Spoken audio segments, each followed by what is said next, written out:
Shalom. Bagaimana kabarnya? Haleluya. Pada sore hari ini saya akan menyampaikan kebenaran firman Tuhan dengan judul pikiran bisa menipu. Satu ayat ayat pertama kita baca bersama-sama dalam Amsal pasal yang ketiga ayat yang kelima. Amsal yang ketiga ayat yang kelima bilang begini. Percayalah kepada Tuhan dengan segenap hatimu dan janganlah bersandar kepada pengertianmu sendiri. Saya akan menyampaikan firman Tuhan berdasarkan ayat ini. Karena ayat ini begitu menjadi sebuah rema ketika awal bulan ini bahkan akhir bulan lalu. Percayalah kepada Tuhan dan jangan bersandar kepada pengertianmu sendiri. Ada dua hal yang sangat bertentangan di sini. Kenapa percaya kepada Tuhan itu tidak boleh diperbandingkan dengan pengertian sendiri. Nah, jangan bersandar kepada pengertianmu sendiri itu dalam terjemahan yang lain. Jangan condong kepada pikiranmu sendiri atau jangan berpihak. Jangan berpihak kepada pikiranmu sendiri, tapi percayalah kepada Allah. Mungkin ketika kalimat ini muncul, Alkitab memberikan kepada kita sebuah wejangan dan nasihat bahwa sesungguhnya pikiran manusia zaman sekarang ini sangat-sangat luar biasa. Begitu kemajuan zaman luar biasa, bahkan di tempat-tempat tertentu sekarang kekristenan itu mulai menurun karena mereka berkata, ngapain kita ke gereja? Ngapain kita ibadah? Toh dalam setiap masalah kesehatan ada dokter-dokter pintar. Ada dokter-dokter yang berusaha untuk memecahkan berbagai macam permasalahan ketika dia sakit. Ngapain kita ke gereja? Toh ketika ada ahli-ahli ekonomi, ada orang-orang yang berpikir sangat baik. Orang-orang yang berpikir sangat hebat. Orang-orang yang mempunyai pengalaman-pengalaman di bidang marketplace. Mereka yang berpikir gimana caranya nanti hidup ini, bagaimana perekonomian ini. Jadi segala sesuatu kemajuan-kemajuan pikiran manusia hari ini itu sangat progres. Apalagi ternyata di satu sisi memang COVID itu menjadi sebuah arena seperti turun gitu grafiknya. Tapi di sisi yang lain gara-gara COVID lonjakan hal-hal yang bersifat online itu sangat luar biasa. Orang mulai berpikir keras. Di dunia sekarang itu sedang dibawa dalam sebuah pengertian gak perlu Tuhan. Orang sedang dibawa, ngapain ke gereja? Ngapain percaya Alkitab? Lah kalau gak percaya Alkitab, ayat yang barusan kita baca ini, percayalah kepada Tuhan dan jangan bersandar kepada pengertianmu ini, enggak berlaku dong. Enggak berlaku, kenapa? Semua ilmu pengetahuan itu cukup. Ilmu pengetahuan menjawab semua kebutuhan manusia. Saking canggihnya ilmu pengetahuan, orang mulai menggeserkan, iya betul juga ya. Ngapain kita masuk dalam sebuah dimensi Tuhan? Kalau segala sesuatu bisa kita rasionalkan. Kalau segala sesuatu bisa kita, iya ya. Ngapain kita percaya Tuhan ya? Yang real sajalah, yang kenyataan sajalah. Semakin tingginya ilmu pengetahuan manusia, semakin kita digeser kepada sebuah pengetahuan bahwa percaya Tuhan itu nomor 2. Second opinion, terakhir. Nanti kalau buntu baru percaya Tuhan. Nah, enggak. Alkitab bilang gini, pertama percayalah kepada Tuhan. Itu yang pertama. Saking begitu banyak kemajuan-kemajuan zaman. Sampai akhirnya saudara, kalau saudara beli laptop hari ini, dengan laptop yang paling canggih, komputer yang paling canggih, harganya puluhan juta rupiah, misalkan begitu. Tunggulah laptop saudara atau komputer saudara 6 atau 1 tahunnya akan datang. Maka komputer saudara atau laptop saudara menjadi ke nomor sekian. Sekarang mungkin laptopmu menjadi nomor 1. Beli yang paling bagus, paling mahal, paling jos, komputernya jos tenan pokoknya. Tapi tunggulah 6 bulan, 1 tahun ke depan. Komputer saudara itu mulai turun. Karena apa? Ada sisi yang lain, ada keluaran terbaru yang lebih canggih. Saking canggihnya pikiran-pikiran manusia, maka manusia itu membuat sebuah robot namanya AI. Apa itu AI? AI adalah sebuah kecerdasan buatan yang memungkinkan komputer atau perangkat digital belajar membaca, menulis, membuat, dan menganalisis. Nah, robot itu bukan cuma bentuk fisiknya. Robot, ada matanya, ada tangannya. Enggak cuma itu, AI itu lebih bersifat seperti komputer yang memang digital, itu bikinan manusia. AI itu bisa mengeluarkan banyak hal. Itu hasil pikiran kita. AI itu membuat orang percaya bahwa pikiran manusia itu tanpa batas, enggak perlu Tuhan. Saudara mau bukti kalau AI itu luar biasa? Ada sebuah video yang mau saya tampilkan kepada saudara. Bisa tampilkan? Oke, 3, 2, 1. Suaranya?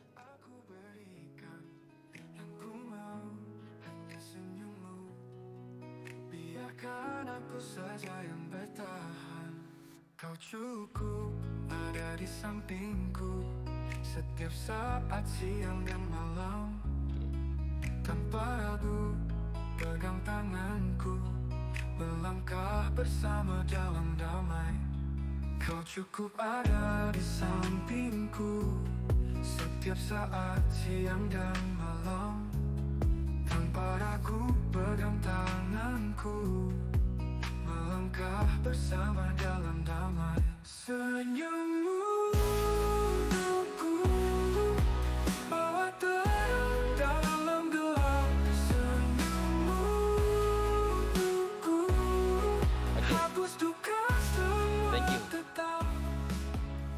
Saudara bingung ini apa ya? Tahu nggak? Ini lagu yang saya buat pakai AI. Saudara tahu butuh berapa lama menciptakan lagu ini pakai AI? 25 detik saja.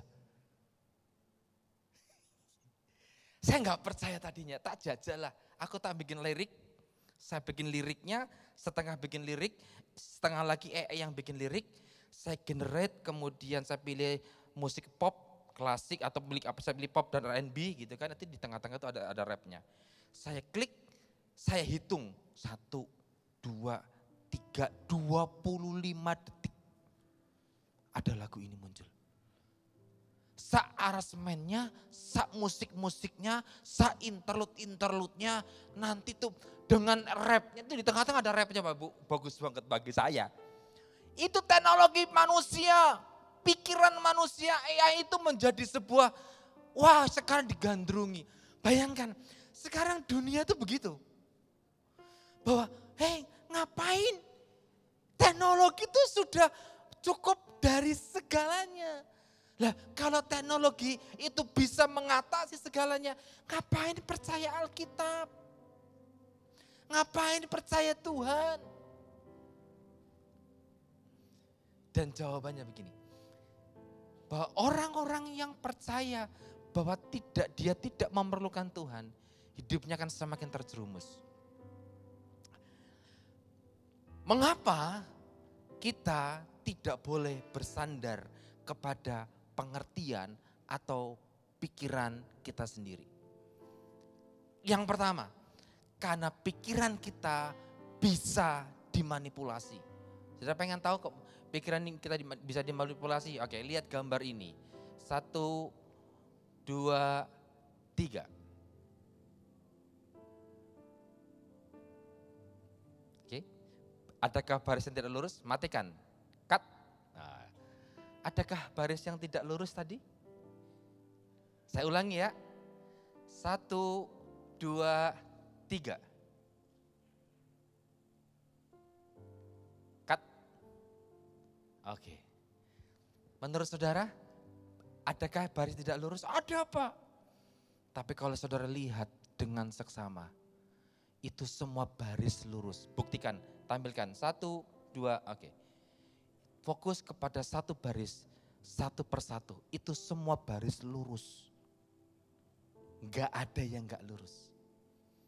Mata kita melihat, pikiran kita bisa dimanipulasi. Oke, gambar kedua. 1, 2, 3. Apakah bentuknya cembung?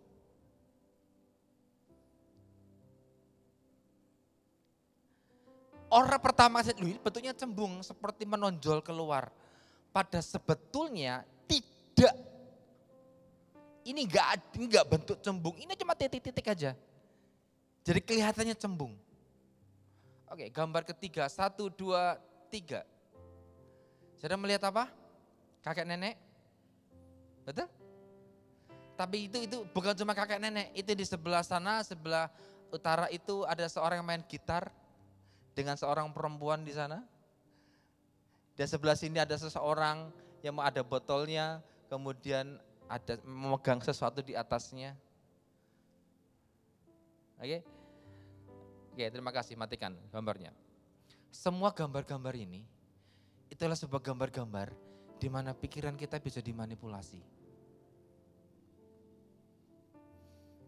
Penerapannya begini, kadang kita melihat orang itu dari bentuk fisik, dari apa yang saudara lihat.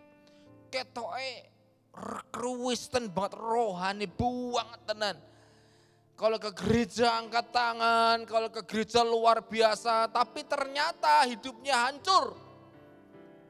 Kita ini bahasa roh itu buanter banget, seakan-akan exciting, tapi ternyata itu hanya sebuah casingnya.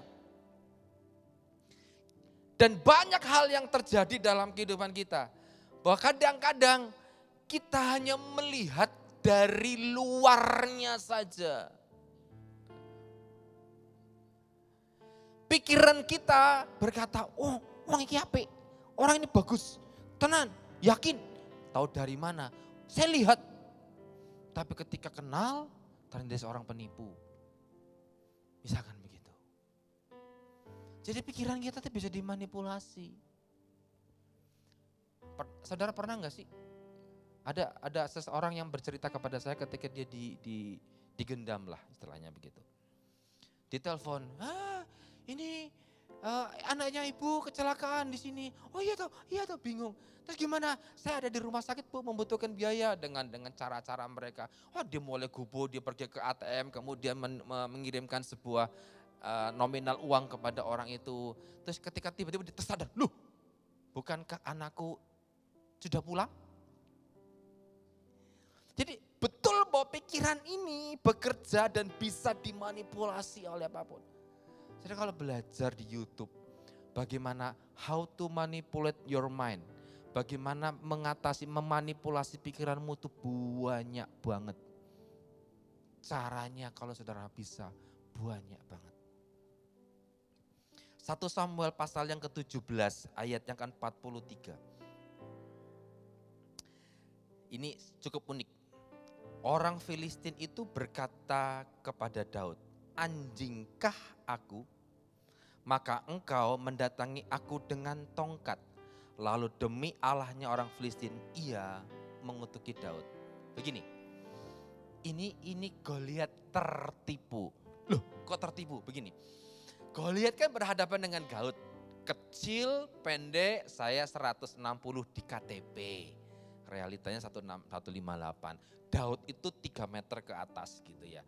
Dia ngelihat seseorang yang tidak memakai baju perang.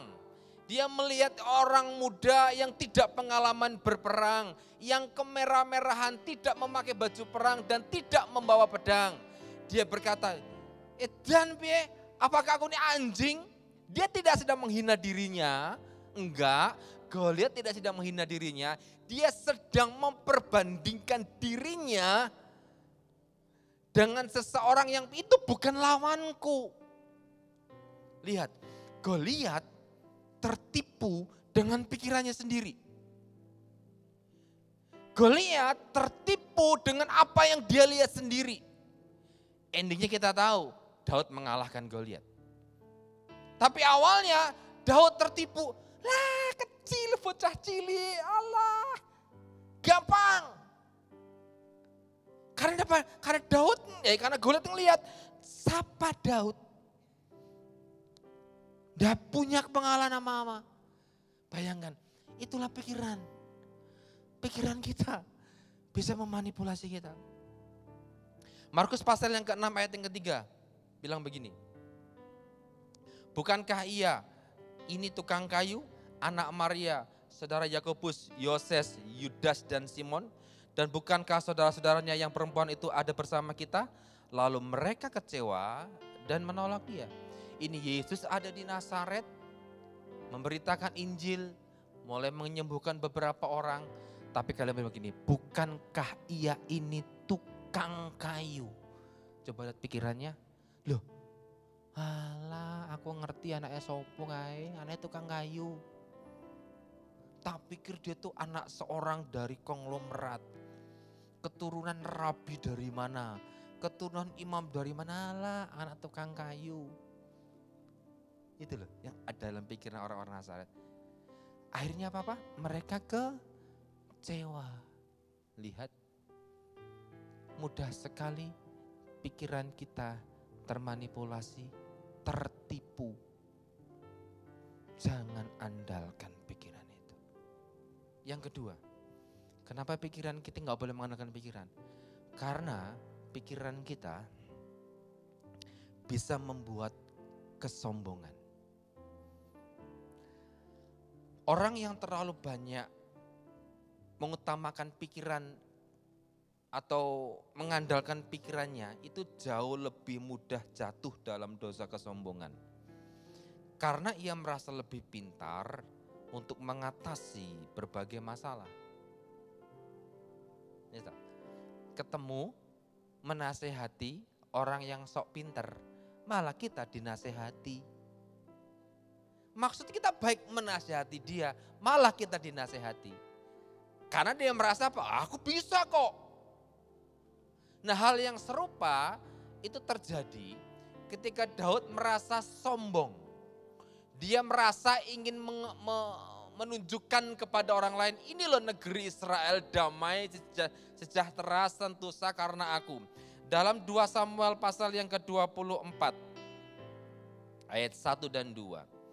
Bangkitlah pula murka Tuhan terhadap orang Israel, ia menghasut Daud melawan mereka. Firman-Nya, pergilah, hitunglah orang Israel dan orang Yehuda.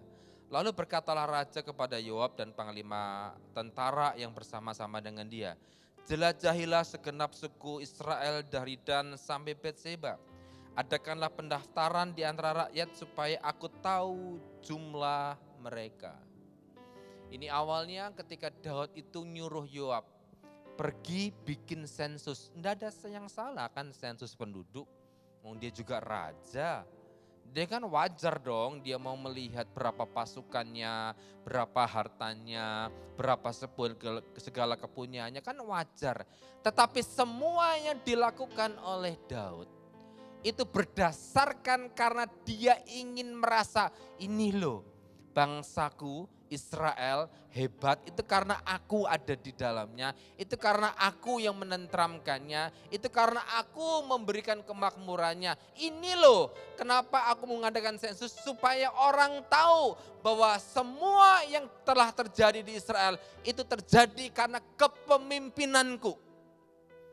Makanya ketika Yoab sudah berkata kepada Daud, jangan tuanku, Daud bilang tidak, tetap lakukan, dan hasilnya Tuhan marah.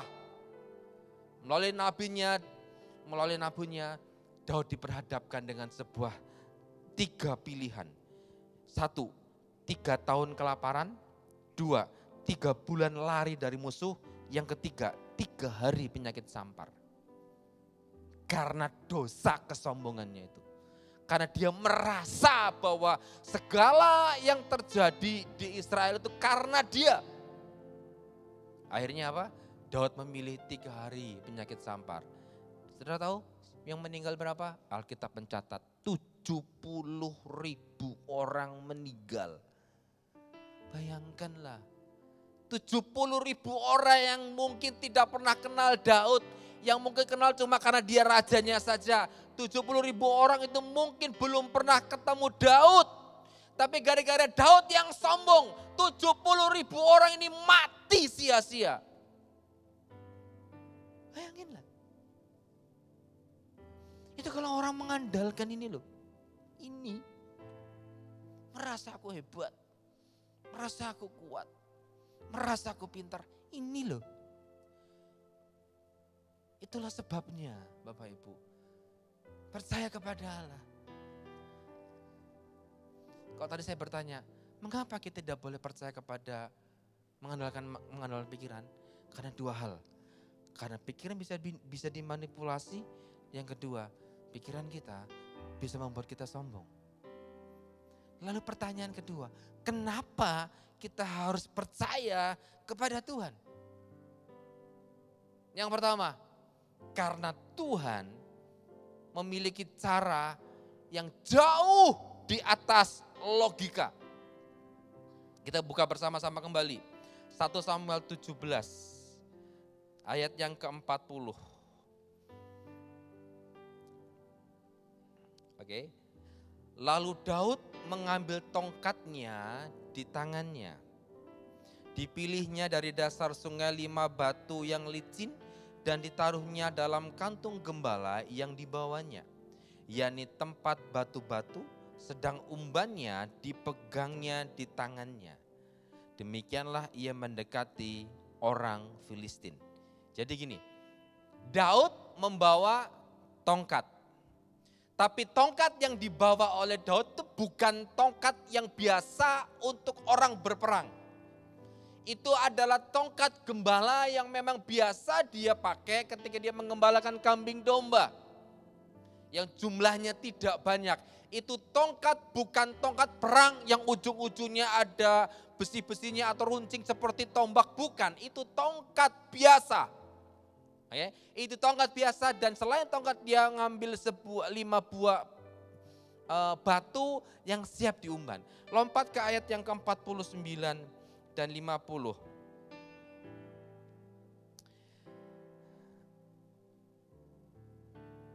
Lalu Daud memasukkan tangannya dalam kantungnya. Diambilnyalah sebuah batu dari dalamnya. Diumbannya. Maka kenalah dahi orang Filistin itu.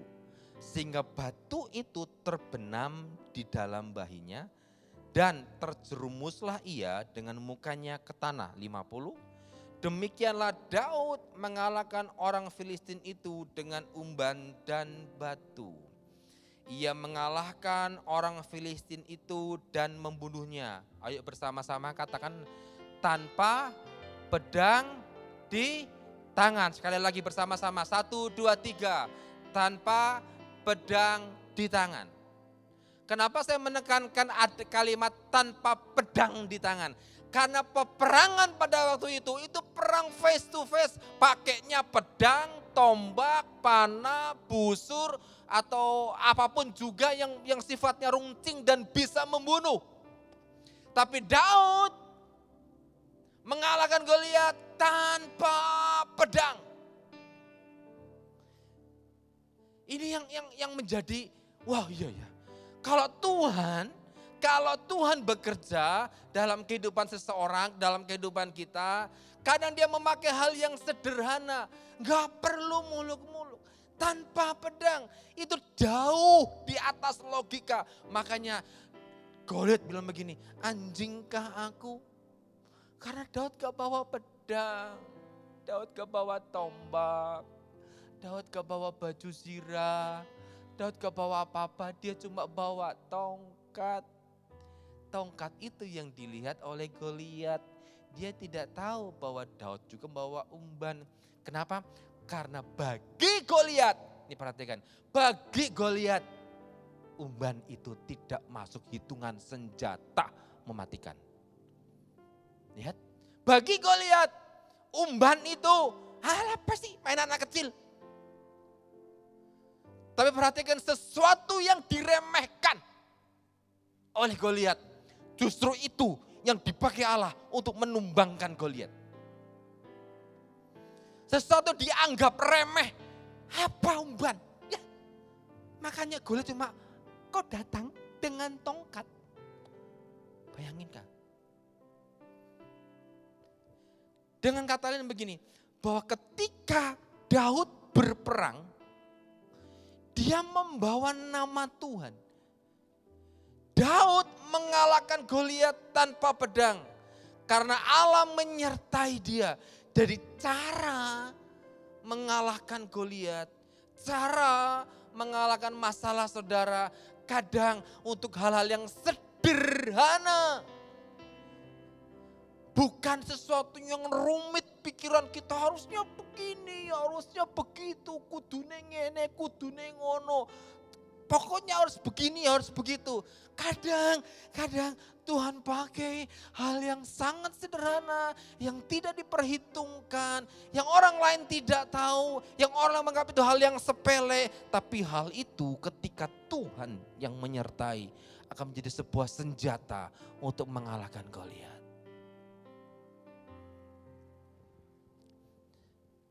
Mungkin pekerjaan saudara dianggap sepele. Mungkin aktivitas saudara dianggap sepele. Tapi bisa jadi hal yang sepele itu bisa menyelamatkan sebuah bangsa. Dibandingkan orang lain yang mungkin kelihatannya wow luar biasa. Saya nggak bisa apa-apa. Saya nggak bisa di panggung. Saya nggak bisa di mana-mana. Saya hanya bisa begini aja. Justru hal yang seperti itulah. Seorang nenek penjual bumbu jadi di pasar. Tiba-tiba datang ke gereja kepada pendetanya. Dia bilang begini, Pak Pendeta, saya mau nyumbang. Loh, karena gereja itu sedang membangun sebuah tempat. Ya, pendetanya tahu ini ibu ini cuma penjual bumbu jadi. Bumbu rawon jadi, bumbu soto jadi, pokoknya bumbu jadi gitulah. Sudah tinggal diolah, tinggal di mix begitulah. Terus pikirannya dia, oh ya Bu, tahu enggak? Dia keluarkan antingnya, kalungnya, dan gelangnya. Ditaruh di meja tamu di gembala sidangnya. Kaget gembala sidangnya. Kemudian, loh Bu, niki serius? Nggih Pak, kula sampun sembayang. Niki Gusti ngendika kali kula, saya harus menyerahkan. Pendetanya sangat ternyuh, pulang. Dia pergi ke tukang emas, saudara tahu berapa gram? Kurang lebih hampir 75 gram pada waktu itu. Itu menghasilkan uang puluhan juta pada waktu itu. Dan saudara tahu, dialah donatur terbanyak di pembangunan gereja itu. Kayaknya sederhana loh ya. Dibandingkan para konglomerat, orang-orang kaya di gerejanya yang nyumbang mungkin menabur ndak sebanyak dari ibu ini. Hal yang sederhana yang mungkin orang lain nggak anggap. Pak, aku cuma seorang pegawai toko. Pak, bisnisku kecil. Pak, aku seorang pegawai rendahan di sebuah instansi tertentu. Pak, gaweanku cuma koyo ngene. Saya bilang kepada saudara, jangan anggap remeh. Tuhan memakai sebuah umban dan seorang Goliat, seorang Daud untuk mengalahkan Goliat. Cara Tuhan bekerja itu melampaui akal. Maka dari itu, apa yang saudara kerjakan sekarang, apa yang saudara lakukan sekarang, lakukanlah terus menerus. Lakukanlah terus menerus. Alkitab bilang begini tadi, tepat di dahi. Itu Daud ketika mengumban begini, itu dia bisa titis kena dahi. Itu tidak mungkin kalau tidak dia gunakan setiap hari. Enggak mungkin.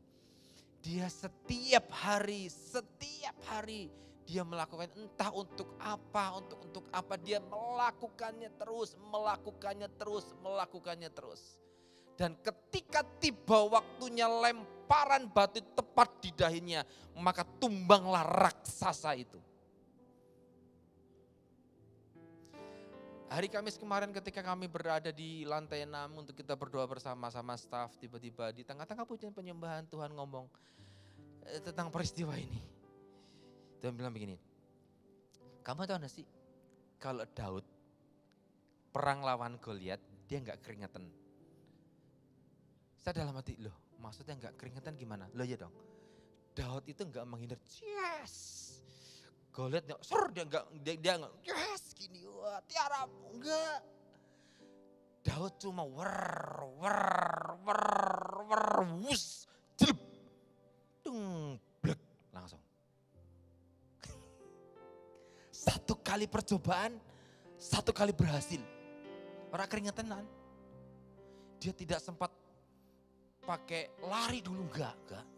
Satu kali percobaan, satu. Itu saya bilang bahwa kalau bukan Tuhan tidak mungkin. Makanya terus latih hidup saudara. Untuk hal-hal yang saudara kerjakan, untuk hal-hal yang saudara lakukan hari ini, latih terus.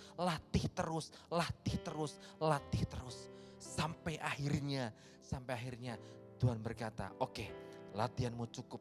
Sekarang kamu menghadapi kenyataan yang sesungguhnya, yaitu raksasa. Oke, latihanmu cukup. Sekarang aku perhadapkan kepadamu masalah yang besar seperti Goliat. Oke, latihanmu cukup. Sekarang aku perhadapkan kepadamu sesuatu yang tidak pernah kau hadapi sebelumnya. Sesuatu yang besar, yang tidak mungkin bisa diatasi oleh manusia biasa. Yang tidak bisa diatasi oleh pikiran kita sendiri. Tapi engkau bisa mengalahkannya karena engkau selalu melakukannya, selalu mengerjakannya setiap hari. Apapun yang Tuhan percayakan kepada saudara. Bayangkan. Begitu. Jangan pernah mengeluh dengan keadaan. Kenapa harus begini? Berubah dari pertanyaan mengapa begini, tapi kepada bagaimana cara mengatasinya. Itu lebih baik. Kenapa saya ada kena masalah ini? Kenapa suamiku begini? Kenapa istriku cerewet? Kenapa anak-anakku itu sulit diatur? Kenapa bisnisku turun? Kenapa dan kenapa? Semuanya kenapa? Berubah, stop. Tapi mulai berubah. Oke Tuhan, sekarang aku menghadapi Goliat. Aku menghadapi bisnis yang tidak lancar. Aku menghadapi sesuatu yang tidak pernah aku mengerti. Sekarang bagaimana caranya Tuhan aku menghadapi ini. Itu lebih bagus dibandingkan bertanya kepada Allah mengapa dan mengapa. Rasul Paulus pernah bilang begini dalam 1 Korintus pasal yang ke-9. Ayat yang ke-26 dan 27. Sebab itu aku tidak berlari tanpa tujuan. Dan aku bukan petinju yang sembarangan saja memukul. Tetapi aku melatih tubuhku dan menguasai seluruhnya. Supaya sesudah memberitakan Injil kepada orang lain, jangan aku sendiri ditolak. Oke, saya beritahu kenapa Rasul Paulus bilang, aku bukan petinju yang sembarangan saja memukul. Nah, di Korintus ada 2 olahraga yang sangat terkenal. Yang pertama lari, maraton. Yang kedua adalah tinju. Di ayat sebelumnya itu Rasul Paulus menggambarkan kehidupan seperti seorang pelari yang di arena gelanggang berlari. Nah, di bagian yang terakhir dia bilang bahwa hidup itu seperti seorang petinju. Nah, saya beritahu petinju atau tinju yang dilakukan oleh orang-orang Korintus. Itu biasanya tangan ini pakai dibelebet kain. Dibelebet di bahasa Indonesia ini apa ya? Hah? Di ngonoknya lah pokoknya dibelebet kain sampai agak tebal. Kemudian ditempelkan ke sebuah cairan mirip lem atau seperti aspal. Nah, selesai. Kan ini penuh dengan perekat, kemudian dia celupkan lagi ke beling yang sudah ditumbuk. Jadi tangannya ini penuh dengan beling.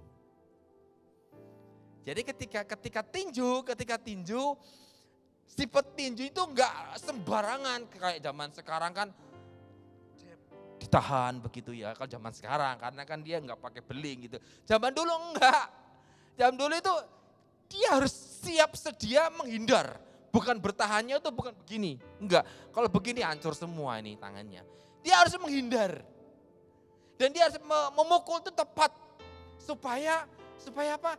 Karena ini beling ketika dia memukul langsung orang itu kena berdarah. Jadi dia harus melatih hidupnya setiap hari, setiap saat apapun yang terjadi. Dia harus tahu kapan stop, dia harus tahu kapan memukul, dia harus tahu kapan bertindak. Demikian pula kehidupan kita. Kita harus tahu kapan kita melangkah, kapan kita bekerja, kapan kita berbuat sesuatu, kapan kita mengambil sebuah keputusan. Dan itu semuanya karena kita punya hubungan yang dekat dan percaya kepada Allah. Bukan berdasarkan pikiran, bukan.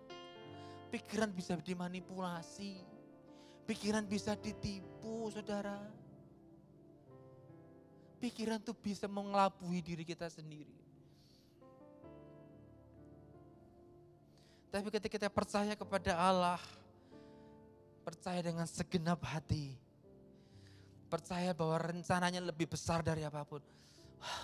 Pak, menurut hitung-hitungan pikiranku ini Pak, rugi Pak, yakin Pak rugi. Tapi aku tidak mau percaya kepada pikiranku. Aku mau percaya kepada Tuhan yang memang berjanji kepadaku.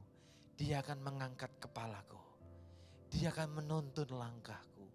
Dia besertaku. Bahkan ketika aku berada di padang gurun, Engkau tetap Tuhan yang menyertai aku dengan tiang awan dan tiang apinya. Padang gurunnya enggak dihilangkan, padang gurunnya enggak jadi taman, enggak. Padang gurun tetap padang gurun, tetapi di sana ada tiang awan, di sana ada tiang api, di sana ada mujizat, di sana ada penyertaan. Kalau saudara percaya kepada Allah, mampu menyelesaikan masalah saudara, jangan gunakan pikiran. Percayalah kepada Allah. Karena cara Tuhan itu melampaui logika kita. Terakhir, berjalan dengan Tuhan atau percaya kepada Tuhan, itu berjalan dalam ketepatan. Kenapa saya bilang berjalan dalam ketepatan? Karena ketika batu itu berada tepat di dahi. Memang harus diakui kepala Goliat lebih besar dibandingkan kepala saya. Gede, karena kan 3 meter ya gede, pena. Tapi untuk supaya tepat di sini itu kalau tidak ada unsur ilahi itu enggak mungkin. Itu kalau enggak Tuhan itu enggak mungkin banget. Dia sudah melatih dirinya betul tepat sasaran. Tapi ada unsur ilahinya. Artinya apa? Ketika berjalan dengan Tuhan, maka itu akan berjalan dari satu ketepatan kepada ketepatan yang lain. Tepat dalam mengambil keputusan, tepat dalam melangkah, tepat pada waktunya. Bagi anak-anak muda, tepat juga jodohnya. Tepat juga dalam menghadapi segala hal yang terjadi. Tepat, tepat, tepat. Dan ketepatan ini bukan hasil pikiran saudara, bukan hasil AI, bukan hasil yang lainnya. Ketepatan ini karena kita percaya kepada Allah. Oke nak, sekarang saatnya kamu melangkah. Oke nak, sekarang saatnya kamu diam. Oke nak, sekarang saatnya kamu berlari. Itu ketepatan demi ketepatan Tuhan berikan kepada saudara ketika saudara percaya kepadanya. Mau rene sing ngomong amin, ora apa-apa, tak ngomong dhewe. Amin. Karena kita harus percaya kepada Allah. Jalan dengan Tuhan itu bukan dengan pikiran, dengan percaya. Kesaksian terakhir. Beberapa tahun yang lalu kan kami pergi ke Malaysia untuk misi. Tiba-tiba Tuhan bilang kepada saya gini, ayo kamu kasih uang buat misi. Bagi saya uang itu banyak banget, asli wakeh. Kemudian di bulan yang sama ibu saya kan jatuh. Ibu saya jatuh, patah ininya. Saya jemput ke Jogja, pemeriksaan lanjutan, kemudian saya bawa pulang ke Blora, minta rujukan supaya dirawat di Blora. Kan enggak enak juga ibu, orang tua tinggal satu, tinggal sendirian di Jogja, patah tulang lagi. Kan enggak baik kalau tinggal sendirian. Saya bu ke Blora. Tapi di saat yang sama Tuhan nyuruh saya untuk nabur di misi. Saudara tahu, saya nego sama Tuhan begini, Tuhan, oke, kalau engkau nyuruh aku nabur untuk misi ini uang banyak Tuhan, banyak. Kebutuhan kami banyak. Bisa enggak Tuhan, aku bagi 2. Setengahnya untuk misi ini, setengahnya lagi untuk membantu pengobatan ibu. Ibu saya berobat BPJS jadi gratis, tapi hal-hal di behind the scene-nya BPJS itu memerlukan keuangan. Saya perlu ke Jogja, saya perlu ini dan itu. Pokoknya uang itu dipakai untuk keperluan ibu saya dan pengobatannya. Dapat sebuah sinyal, oke. Kemudian yang berikutnya saya serahkan uang itu kepada pimpinan misi tersebut. Ini taburan dari saya. Bagi saya itu besar. Ini otak nih. Lapo kayak duit. Opo ki gereja kekurangan duit piye?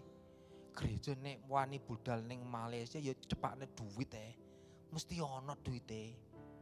Itu otak nih. Tapi hati saya bilang gini, enggak, saatnya kamu tabur. Saya tabur. Kita perjalanan misi di Malaysia 2 hari, 1 hari sebelum kami pulang ke Indonesia. Ada seorang rekan dari Malaysia dipanggil dia. Mr. Ade, oh yes, brother. Ada apa? Ini saya memberikan kepadamu sebuah tas. Oh terima kasih. Walah. Saya, tak delok tasnya apik yo. Tapi saya enggak pandang gimana, oke terima kasih. Lah teman saya Pak Agus bin, John, entuk tas John. Yo, larang kowe John. Mosok toh? Iya, larang. Tenane nek gak percaya kowe delok nang Google Lens. Wah, saya mencari informasi di Google Bapak Ibu. Saya foto itunya, tasnya cekrek, saya foto, saya lihat di Google, langsung keluar harga. Itu 4 jutaan regane. Malah kaget aku. Waduh. Piye? Sebut delok regane. Wes, larang cuy. Di satu sisi ketika saya melihat betapa saya kagetnya mendapatkan barang itu, Tuhan bilang begini, lihat, kamu menabur dalam ketepatan. Kamu menabur bukan supaya Tuhan membalas, bukan. Saya nabur tidak mengharapkan balasan apapun dari Tuhan. Saya nabur karena memang Tuhan nyuruh, tabur.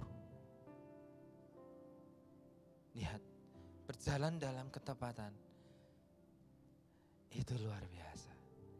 Jadi anak-anak muda yang hari ini belum dapat jodoh, percaya sama Tuhan, akan kirimkan jodoh yang tepat buat kalian. Anak mudanya mana tadi? Udah meneng kabeh. Bagi orang-orang tua juga, loh Pak, anakku wis tuwek. Wayahe rabi, urung entuk jodoh. Saya beritahu kepada saudara, percayalah kepada Allah. Ketika engkau berjalan kepada Tuhan, saudara akan dipertemu dengan orang-orang yang tepat. Amin. Pak, tapi ini sekarang faktanya enggak begitu. Percaya sama Tuhan. Lawang untuk merubah sebuah bangsa perlu waktu 3 hari. Esther dan Mordekai dipakai Tuhan untuk merubah nasib sebuah bangsa hanya 3 hari tok kok. Bayangin lah. Enggak sulit bagi Tuhan. Yang sulit itu bagi kita berjalan dalam ketepatan. Amin. Saya undang pemain musik, worship leader, singer maju ke depan semua.